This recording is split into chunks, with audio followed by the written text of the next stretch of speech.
नमस्कार दोस्तों, मैं अभिषेक मिश्रा आपका दोस्त आज फिर एक कहानी लेकर जो आपने शायद पहले सुनी तो होगी मगर इस सीख या इस नज़रिए के साथ न सुनी हो।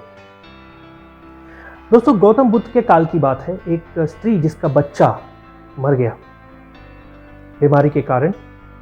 वो स्त्री अपने बच्चे के वियोग में बहुत पागल हो गई। वो हर वैद्य, हर दरवाजे पर गई ये सोच के कि कोई मेरे बच्चे को ठीक कर दे, कोई मेरे बच्चे को फिर से जीवित कर दे। मगर हम सब जानते हैं कि ये पॉसिबल नहीं है, मुमकिन नहीं है। तो एक वैद्य ने कहा कि एक ही इंसान है जो शायद तुम्हारे मृत बच्चे के जीवन में के शव में जीवन डाल सके, और वो है बुद्ध। तो जाओ उनके पास और देखो वो क्या कर सकते।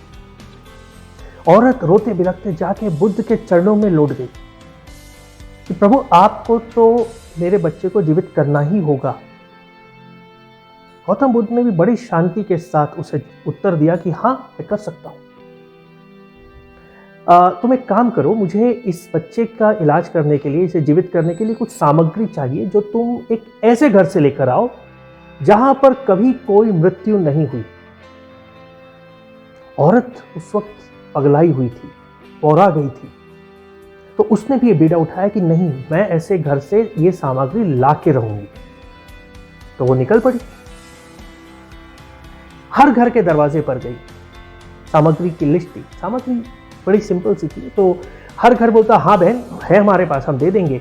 और फिर जब वो कहती मगर भैया आपके घर में किसी की मृत्यु तो नहीं हुई है, तो उसने कहा अरे बहन, पिछले साल मेरा बच्चा चला गया, बहन पिछले साल मेरे ससुर जी चले गए, मेरे पति चले गए। इस तरह से हर घर में कोई ना कोई मृत उसे मिल ही जा रहा था, जिसकी वजह से वो सामग्री किसी भी घर से लाना संभव नहीं हो पा रहा। मगर नगर के हर घर में घूमते उस स्त्री का वियोग धीरे धीरे कम होता गया। वो समझती गई कि अरे, दूसरों के घरों में तो कितनी मौतें हुई हैं, कितने मृत्यु हुए। मैं अपने एक बच्चे को रो रही हूं, यहां सारा संसार अपने किसी न किसी प्रियजन को खोकर बैठा हुआ है। और शाम तक जब वो गौतम बुद्ध के पास वापस आई तो उसके दिमाग में पूरा पिक्चर साफ हो चुका था कि जिस दुख, जिस तकलीफ को मैं अपना समझ रही थी, अपने जीवन का सबसे बड़ा दर्द समझ रही थी, वो असल में हर एक इंसान झेल रहा है या झेल चुका है, और कभी ना कभी झेलने वाला भी होगा। ये दर्द, ये तकलीफ कभी रुकती नहीं है।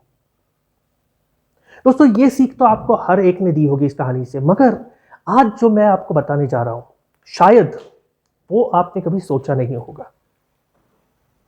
दोस्तों, हम सबके जीवन में मृत्यु ही नहीं, मृत्यु की तरह उससे शायद छोटे कई तकलीफ, कई प्रॉब्लम्स आते रहते हैं।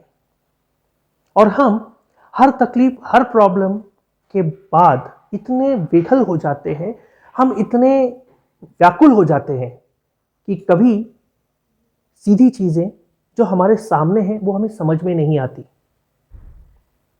कई लोग कई कई महीने, कई कई साल उस वियोग में जीते हैं, चाहे वो किसी परिजन की मृत्यु हो, चाहे हमारा कोई बहुत बड़ा नुकसान हो, चाहे वो दुख, वो तकलीफ किसी के दूर जाने से है, चाहे किसी अपने ने कोई तकलीफ दी है उसकी वजह से है। यानी हमारे जीवन में तकलीफों का कोई अंत नहीं है। मगर हर तकलीफ के साथ हम व्याकुल हो उठते हैं और अपने मन की शांति को खो देते हैं। और जब हम मन की शांति खो देते हैं तो जीवन जो बहुत सरल है, जो आने वाली हमारी अपॉर्चुनिटीज है, जो मौके हमें आने वाले मिल रहे हैं, वो आनंद, वो मौके, वो सरलता, वो खुशी हमें दिखाई ही नहीं देती। क्यों? क्योंकि हम पास्ट में जी रहे हैं, हम अपने भूतकाल में जी रहे हैं। हम उस एक दर्द को अपना जीवन समझकर उसी में अपने आप को डुबा रहे हैं। जबकि जीवन वो एक दर्द, वो एक तकलीफ नहीं है। जीवन बहुत विशाल है, इसमें कई चीजें आती हैं, कई चीजें जाती हैं। अगर हम ध्यान दें तो प्रभु ने हमें जो चीजें दी हैं वो उन तकलीफों से कई गुना ज्यादा है, लेकिन हमें उनकी कदर नहीं होती। हम अटक जाते हैं उन तकलीफों में। तो अगर आप भी चाहते हैं कि आपका जीवन सरल हो, आनंदमय हो, आप अपने जीवन में कुछ अच्छा कर सकें और जो है उसका आनंद उठा सके, तो इन छोटी छोटी तकलीफों में अटकना बंद कर दीजिए। तकलीफ सबको होती है, थोड़ी देर उसकी वजह से व्याकुल होना आम बात है, मगर वो थोड़ा पल, वो थोड़ा समय ज्यादा से ज्यादा 1-2 दिन का ही रहने दीजिए मित्रों। उसमें कई महीने, कई साल, अपने जीवन का कई अनमोल समय उसमें न गंवाएं, क्योंकि जितना समय आप उस भूतकाल में, उस तकलीफ में रहेंगे, उतना समय आपके जीवन का आपने व्यर्थ नष्ट कर दिया। साथ ही साथ उस व्यर्थ, जो समय आपने व्यर्थ नष्ट किया, उस समय में जो मौके, जो आनंद आपको प्रभु दे रहे हैं, आपने उन्हें भी व्यर्थ गवा दिया। यह बात हमेशा याद रखिएगा।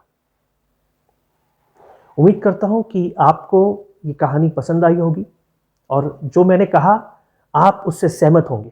तो मित्रों, अगर आपको ये वीडियो पसंद आया, इससे आपको कुछ सीखने मिला, तो इस वीडियो को लाइक करें, इस चैनल को सब्सक्राइब करें, इन वीडियोस को जितना हो सके उतना शेयर करें, ताकि हमें आपका प्रेम मिलता रहे और हम यूं ही आके आपको नई नई चीजें बताते रहें, आपके जीवन को आनंदमय बनाते रहें। धन्यवाद।